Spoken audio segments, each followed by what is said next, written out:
setting up of a higher education commission in India. We would be introducing the legislation this year to implement the same.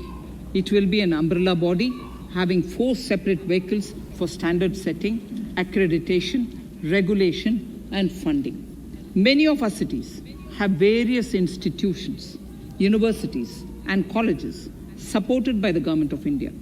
Hyderabad, for example, has about 40 major institutions.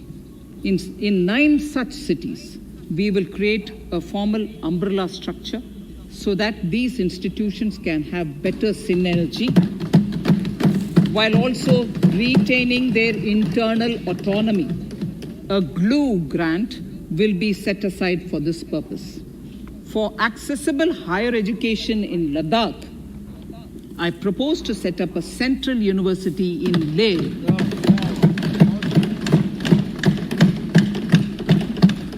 The other important projects to be taken up as a part of the NEP are listed in Annexure 5.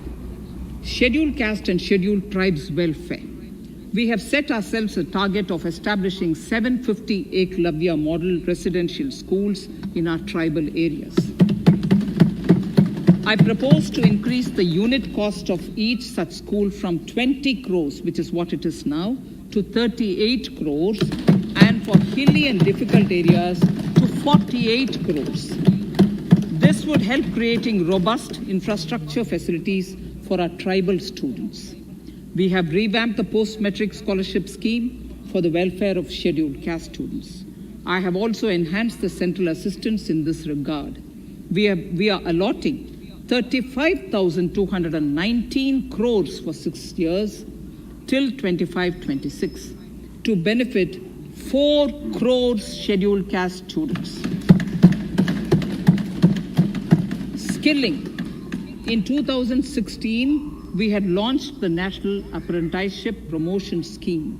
The government proposes to amend the Apprenticeship Act with a view to further enhancing apprenticeship opportunities for our youth. We will realign the existing scheme of National Apprenticeship Training Scheme for providing post-education apprenticeship training of graduates and diploma holders in engineering. Over 3,000 crores will be provided for this purpose. An initiative is underway, Honorable Speaker, in partnership with the United Arab Emirates to benchmark skill qualifications, assessment, and certification, accompanied by the deployment of certified workforce.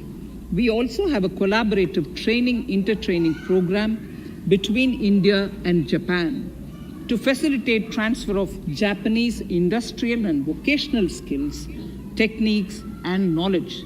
We will take forward this initiative with many more countries also.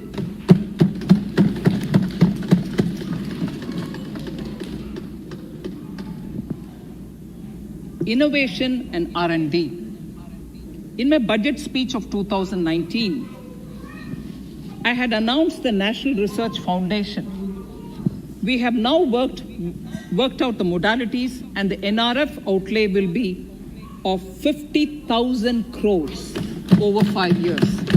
It will ensure that the overall research ecosystem in the country is strengthened with focus on identified national priority thrust areas. There has been a manifold increase in digital payments in the recent past. To give a further boost to digital transactions, I earmarked 1,500 crores for a proposed scheme that will provide financial incentive to promote digital mode of payment. We will undertake a new initiative, National Language Translation Mission. This will enable the wealth of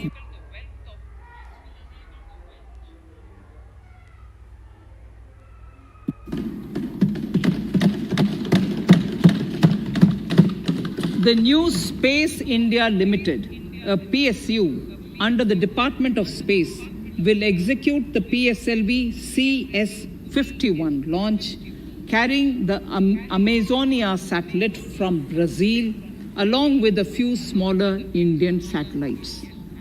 As part of the Gaganyaan mission activities, 4 Indian astronauts are being trained on generic spaceflight aspects in Russia. The first unmanned launch is slated for December 2021. Our oceans are a storehouse of living and non-living resources. To better understand this realm, we will launch a deep ocean mission with a budget outlay of more than 4,000 crores over 5 years.